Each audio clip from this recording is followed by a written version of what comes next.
Eh bien salut tout le monde, j'espère que vous allez bien. Pour ma part ça va très bien. Bienvenue pour cette nouvelle vidéo et je remercie à nouveau OBA16 pour me permettre de filmer leurs véhicules qu'ils ont sur le parc et qui sont destinés à la vente. Et aujourd'hui je vais vous présenter une petite Daihatsu Copen. Bon, pour ceux qui n'avaient pas vu la vidéo précédente, j'ai présenté la Lamborghini Gallardo qui est disponible à la vente au prix de 118 900 €. Alors ici, Daihatsu Copen dans un blanc nacré. Alors là, c'est dommage, il fait pas trop soleil, mais moi je peux voir ici, là, il y a une petite lueur et donc le blanc part un petit peu sur du bleu. Et franchement, elle est très belle. Et profitez, parce que ce genre de véhicule, c'est pas ce qu'on croise tous les jours. Alors là, on peut voir, c'est un cabriolet roadster 2 places. On peut voir ici, à l'extérieur, les petits arceaux chromés, la petite vitre en plexi qui est juste là. Le toit se rentre directement à l'arrière. Je ne sais pas s'il y a un coffre, je n'ai pas trouvé de bouton pour pouvoir ouvrir ce dernier. On peut voir ici les feux ronds à l'arrière qui ressemblent un petit peu quand même au New Beetle. Moi, c'est à ça que ça me fait penser, je ne sais pas pour vous.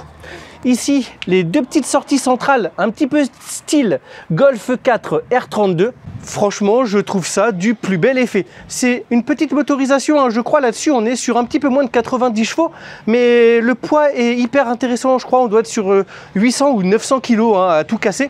Et franchement, je pense que le rapport poids-puissance pour ce genre de petit véhicule est vraiment intéressant. Donc voici ici l'autre côté, on peut voir aussi le petit aileron là, franchement, qui est vraiment pas mal du tout. La petite antenne radio, bon ça, c'est un petit détail. Et puis ensuite, on est sur un 2 portes. Les petits rétros ici, qui font aussi penser quand même vraiment au type New Beetle. Moi, elle me fait vraiment penser à une New Beetle, cette voiture. Elle est vraiment très belle. Le petit capot bombé là, ici, là, ça c'est du plus bel effet également. En tout cas, ça fait plaisir de vous présenter ce genre de petites pépites aujourd'hui. Et ici, on est sur des petites jantes. Alors, on est sur du 15 pouces 165 50/15. Honnêtement, là, on n'est pas sur un gros budget en pneus. Là, franchement, ça sera quand même assez abordable. Je ne veux pas dire de bêtises. J'ai pas encore le prix de cet véhicule en vente. J'ai pas encore le prix de ce véhicule en vente, donc je voudrais pas dire de bêtises. Mais je crois qu'on tourne un petit peu aux alentours des 12-13 000 €, dans ces eaux-là. De toute façon, dès que l'annonce sera publiée, bien entendu, vous la retrouverez dans la description. Allez, on passe à l'intérieur, à l'habitacle. Donc ici, on est sur du cuir marron, du plus bel effet. Un petit filet ici pour ranger, alors pas grand chose. Si tu mets ton téléphone et un petit trousseau de clés, ça sera largement suffisant. Ici, on a une belle petite boiserie sur ce panneau de porte en plastique noir moussé. Franchement, c'est plutôt pas mal. On retrouve ici le contour de la poignée de porte en boiserie noyée. Franchement, elle est vraiment très belle. C'est une boîte manuelle cette fois-ci avec un petit pommeau chromé comme ça en petite boule de billard. Franchement, je la trouve magnifique. Ici, on va avoir un petit vide-poche central, les sièges chauffants à l'avant. On est sur des sièges franchement plutôt pas mal du tout qui sont caramel également, du plus bel effet. Le combo franchement comme ça, blanc nacré avec l'intérieur caramel, moi je suis amoureux. Ici, on retrouve un petit volant Momo. Ça, par contre, ça me ferait penser un petit peu à ce qu'on peut retrouver dans les Lotus Elise. Je peux me tromper, je ne suis pas un expert dans le domaine, mais j'ai déjà aperçu ce genre de volant dans des Lotus Elise. Alors là, c'est tout orienté pour s'amuser sur la route, j'ai envie de dire. Il n'y a pas trop de fioritures. Un volant avec juste le klaxon, les commodos à l'arrière pour les essuie-glaces, les phares, les clignotants. Un petit compteur ici, donc la zone rouge commence à 6800 tours. Un compteur gradué jusqu'à 220 km/h, température d'huile et niveau de carburant.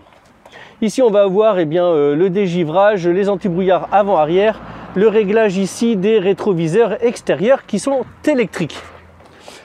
Juste dessous le levier de frein à main, ici, on va avoir un petit bouton et ça, je pense que c'est pour le toit escamotable. Et oui, c'est un petit peu comme la Volkswagen EOS. En fait, le coffre doit s'ouvrir et le toit se remet directement en place. Donc voilà, on est comme ceci, donc c'est pour ça que je ne sais pas s'il y a réellement un coffre.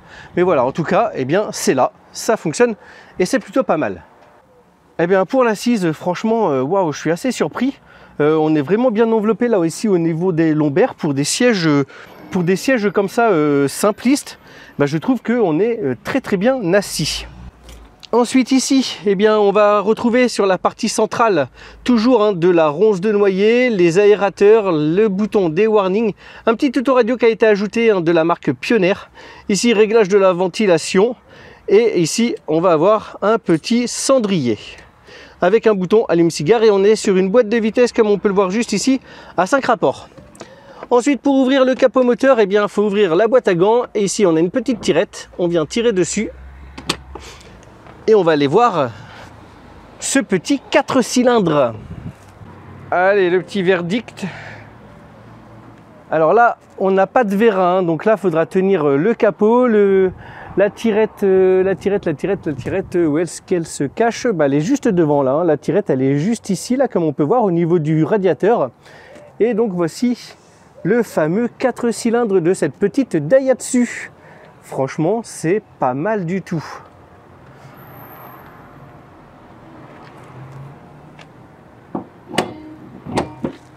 Voilà, j'ai envie de dire simple et efficace.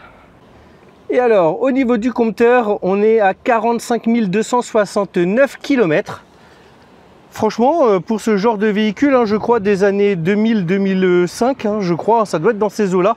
Encore une fois, je ne veux pas dire de bêtises, mais elle a vraiment pas beaucoup de kilomètres. Ce qui en fait un produit vraiment exclusif. Alors, pour les clés, eh bien, elles se présentent comme ça. On a un petit porte-clés Daihatsu qui est fourni avec. Ici, on va avoir la clé de contact et ici, on va avoir un petit boîtier de centralisation. Donc là, hop, elle est verrouillée comme ceci. Eh bien, moi, j'espère que cette petite vidéo de présentation de cette Daihatsu Copen vous aura plu. Si c'est le cas, n'hésitez pas à mettre un maximum de pouces bleus, à vous abonner si ce n'est pas déjà fait. Encore une fois, moi, je remercie infiniment l'équipe d'OBA, Olivier Boisdon Automobile, pour me permettre de filmer leurs véhicules qui sont destinés à la vente.